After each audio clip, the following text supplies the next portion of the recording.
हमारी अच्छी हॉस्पिटल बने, उस पैसे का जिस तरीके से दोहन किया जाता है, उस दोहन के खिलाफ आवाज उठाने की हिम्मत जो हमारे दुर्गेश जी ने की है, मैं आपको कोटि कोटि बधाई देता हूं कि आपने ये साहस किया, आपने हिम्मत दिखाई।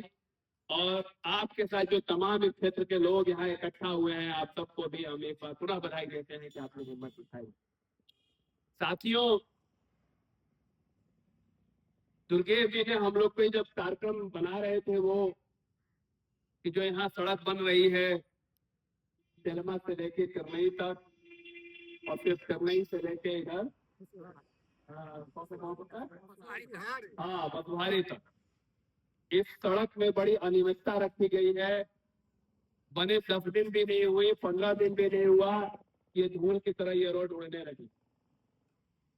और इस सड़क में जो लागत है, उस लागत का इस सड़क को देखने से ये साफ पता चलता है इस लागत का 10% भी इस सड़क पे खर्च नहीं हुआ है। रूल और नियम ये कहता है कि ठेकेदार को यहाँ एक बोर्ड लगाना चाहिए, उस पर लिखना चाहिए कि कितने किलोमीटर का ये ठेका है, उसकी लागत कितनी निर्धारित की गई है, उस लागत के अनुरूप इसमें क्या क्या चीजें शामिल हो रही है, वो सब उस बोर्ड पे लिखा जाना चाहिए, ताकि हर जनता को ये मालूम हो ये सड़क कितनी बननी है, इसमें ये लागत आनी है, और इस लागत और इस मानक के अनुरूप ये सड़क बनाई जानी। ये बोर्ड न लगा के ठेकेदार, इंजीनियर और वो अधिकारी इस रोड को कैसे पास करते हैं, कैसे जांच करते हैं कि चाहे जैसे भी रोड बना दो, इस क्षेत्र के लोग तो पता नहीं क्या समझा जाता है हम लोगों को कि हम जानवर हैं कि जानवर से भी बदतर हैं, चाहे जिस तरह की व्यवस्था दे दो हम स्वीकार कर लेंगे। इनके दिले दिमाग में बैठा है, न इनको ऊपर से कोई डर है, न इनको प्रशासन में बैठे हुए बड़े अधिकारियों का कोई डर है, न शासन में बैठे हुए किसी मंत्री का डर है। ये बिल्कुल निर्भीक होकर जितनी लूट मचानी है लूट मचा ले, इनको किसी का भय नहीं है। कोई व्यवस्था सही से काम नहीं कर रही है इस देश के अंदर। कुछ दिन पहले हम लोग मालीपुर में रोड को लेके बैठे थे धरने पे, हमारे दुर्गेश जी थे, राघवेंद्र जी के नेतृत्व में नागरिक अधिकार मंच संगठन के तरफ से वो आंदोलन किया गया। दिन भर आंदोलन चला, किसी सरकारी आदमी का कोई अता पता नहीं चला कि वो आके ज्ञापन लेगा, हमारी सुध लेगा, हमारी बात सुनेगा। और जब आंदोलन की धार तेज हुई, शाम होते होते लोगों में गुस्सा आक्रोश फैला। हम सब यहाँ बैठे हैं ना साथी, जनता सब देख रही है, जनता यहाँ आए ना आए सबका समर्थन हमको मिल रहा है यहाँ पे।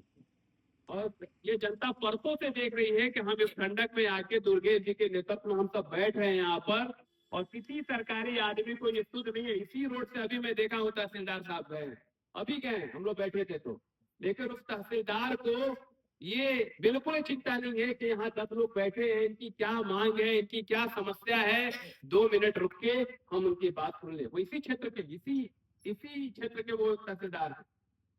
यहाँ से 5 किलोमीटर दूर यहाँ पे एसडीएम बैठा हुआ है, उसको बिल्कुल चिंता नहीं है कि 3 दिन से लोग यहाँ बैठे हैं, जबकि ये सूचना उनको दे दी गई है। लेकिन उस आदमी को बिल्कुल चिंता नहीं है, क्योंकि डर जैसी कोई चीज नहीं है, शासन प्रशासन का कोई भय नहीं है उनको। साथियों, हम यहाँ इस चक्की पे बैठे हुए तमाम साथियों से अपील करते हैं, ये आवाज जहां तक जा रही है, मीडिया के माध्यम से, सोशल मीडिया के माध्यम से, इस रिकॉर्डिंग के माध्यम से, या आप सब के मुंह से जो भी ये बात जहां तक पहुंच रही है, सबको ये बात सोचने और समझने की जरूरत है। ये रोड 15 दिन भी नहीं चली और ये धूल की तरह उड़ रही है, जबकि सरकारी बजट 4,000 करोड़ का है इस प्रदेश के अंदर कि सड़कें ठीक की जाए, मरम्मत करने के लिए 4,000 करोड़ का बजट है, और सिर्फ जो ग्रामीण सड़कें हैं 6,000 किलोमीटर है। लगभग 70 लाख से 1 करोड़ रुपए 1 किलोमीटर का बजट है यहाँ पे रोड बनने के लिए। अगर हम सिर्फ 1 मीटर रोड की बात करें, तब भी 1 मीटर रोड बनाने के लिए 10,000 रुपए का बजट है। जरा इस रोड को देख के बताइए कि क्या 1 मीटर रोड बनाने में 10,000 रुपया लगा है? 2,000 रुपये भी नहीं लगा होगा इस रोड को बनाने में 1 मीटर में। और सारा पैसा कहाँ जा रहा है? कौन लोग लूट रहे हैं? कौन लोग खा रहे हैं भाई? जनता की मेहनत की कमाई को इस तरीके से बंदरबाट करने की जो व्यवस्था चलाई जा रही है, इस व्यवस्था के खिलाफ एकजुट एक लामबंद होने की जरूरत है। जब तक हम ताकतवर होकर एक दूसरे का सहयोग करके अपने अधिकारों के लिए रोड पे नहीं आएंगे, ये अंधी बहरी जो सिस्टम है, जो व्यवस्था है, ये सुनने वाले नहीं है।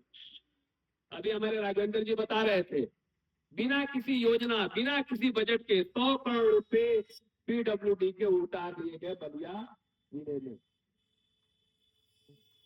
इतनी निर्भीकता, इतना निडरपन।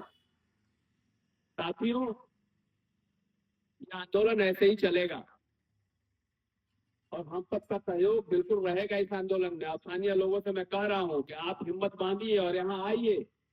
आंदोलन चलाने में 2 लोग काफी होते हैं, एक पंडाल में तो 20 लोग बैठे हैं, और 20 लोग जो यहाँ बैठे हैं ये 20,000 के बराबर है।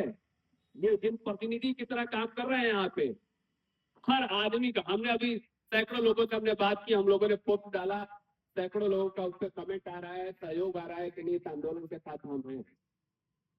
तो हमको इस आंदोलन को धार तेज करनी है, चलाते रहना है।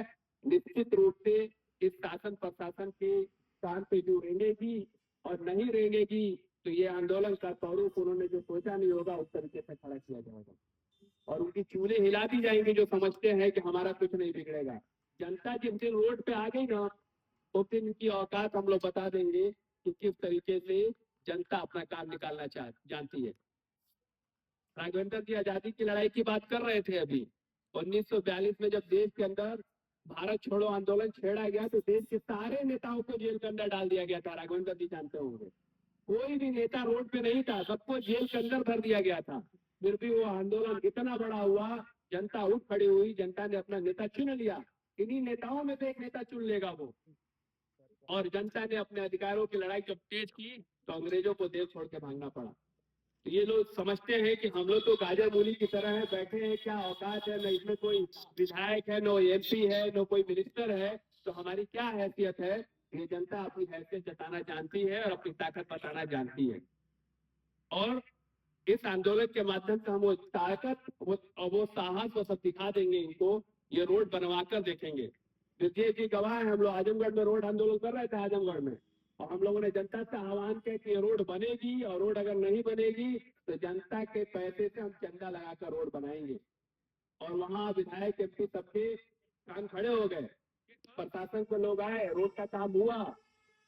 यहाँ भी रोड का काम हम लोग कराकर ही उठेंगे। जब तय कर लिया गया है तो इसमें जिन लोगों ने घपलाबाजी की है सबका पर्दाफाश होगा, सब पे मुकदमा लिखा जाएगा, लिखवाया जाएगा और रोड को पुनः निर्माण कराया जाएगा। इन्हीं सब बातों के साथ एक बार बिल्कुल आप सबके साहस को मैं सलाम करता हूं, और आपके साहस के साथ हम भी खड़े हैं। निश्चित रूप से हम एक दिन सफलता पाएंगे। ये आंदोलन हमारा चलेगा, लगातार चलेगा। जय हिंद, जय भारत।